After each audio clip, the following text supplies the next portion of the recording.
তোমার জন্য সোনার আসন পাচ্ছি, নাচছে যে আজ সবাই মিলে কমলা।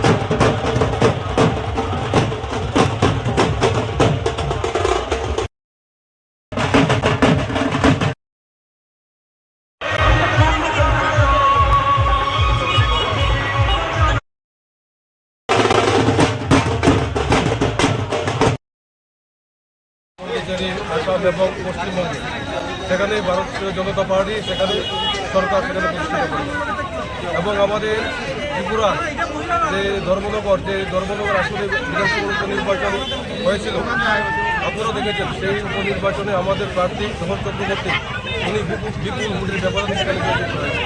তার থেকে বড় কথা হলো যে পশ্চিমবঙ্গের বিধানসভা নির্বাচনে যেটা আমাদের ভারতীয় জনতা পার্টি এই প্রথম আমাদের পশ্চিমবঙ্গের বিধানসভা নির্বাচনে সেখানে শাসক দলে সেখানে পরিণত হয়েছে। সেখানে পশ্চিমবঙ্গের মানুষ বিপুল পরিমাণে জনসমর্থন আমাদের পার্টিকে সেখানে দিয়েছে। সেখানে প্রায় 200-র অধিক সিট নিয়ে আমাদের দল সেখানে আজকে সরকার গঠন করতে পারে।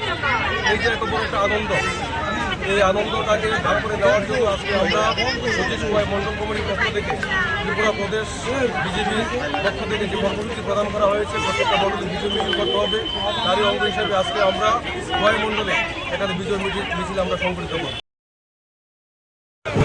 আপনারা সবাই দেখতেই পাচ্ছেন পেছনে এত জনস্রোত। জানেন আপনারা সবাই যে ধর্মনগর বিধানসভার উপনির্বাচন পুদুচেরি প্রদেশ, আসাম রাজ্য এবং সবচাইতে যেটা পশ্চিমবাংলা বিধানসভা নির্বাচনে ভারতীয় জনতা পার্টির বিপুল জয়ের পরিপ্রেক্ষিতে আমরা গোটা দেশের সহিত আমরা বিজেপি খোয়াই মণ্ডল কার্যালয়ের সামনে আজকে আমরা সমবেত হয়েছি। আমরা খোয়াইয়ের রাজপথে বিজয় র্যালি সংগঠিত করব এবং আজকের এই জনস্রোত এবং উৎসাহ উদ্দীপনা কার্যকর্তাদের এটা প্রমাণ করে যে 2028 ত্রিপুরা রাজ্যের বিধানসভা নির্বাচনে আমাদের খোয়াই বিধানসভা কেন্দ্র থেকে ভারতীয় জনতা পার্টির জয় শুধু সময়ের অপেক্ষা।